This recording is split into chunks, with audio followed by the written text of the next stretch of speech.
လေးခွန်ပိတ်ပါနော်ဟုတ်ကဲ့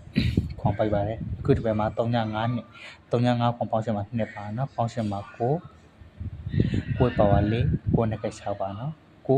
4အပိတ်ဖြစ်ပါတယ်ဟုတ်ကဲ့ဆိုစီးပေးပါဦးခင်ဗျာနော်ဟုတ်ကဲ့ဒီမှာလေးပေါ့နော်ဟိုနောက်တစ်ခုကလေ3ညခွန်ထိတ်3ညခွန်ထိတ်ခွန်5တက်ခါ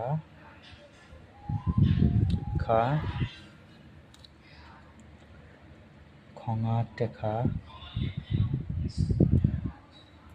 3ညနှစ်ခါနှစ်ကိုပိတ်ဟုတ်ကဲ့အဲ့ဆိုလို့ရှိရင်လေဒီမယ်လေရှစ်တေကိုခါ3ည8ခါ4 5 6ခါ4ခွန်အပိတ်ခုတမှာလေရှစ်တေကိုထိတ်9ခွန်ခါ5ခါ6 4အပိတ်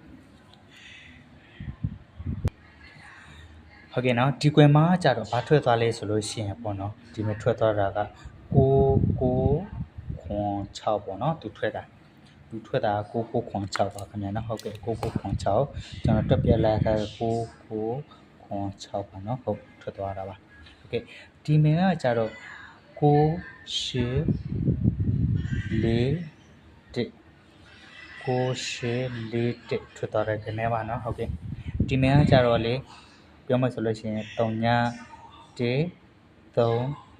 9ပါနော်ဒီမယ်ထွက်သွားတာက3ည1 3 9ဟုတ်ကဲ့ထွက်သွားတာပါဟုတ်ကဲ့ဒီမယ်ကကြတော့မနေ့ကထွက်သွားတာပေါ့နော်မနေ့ကထွက်သွားတာကကြတော့1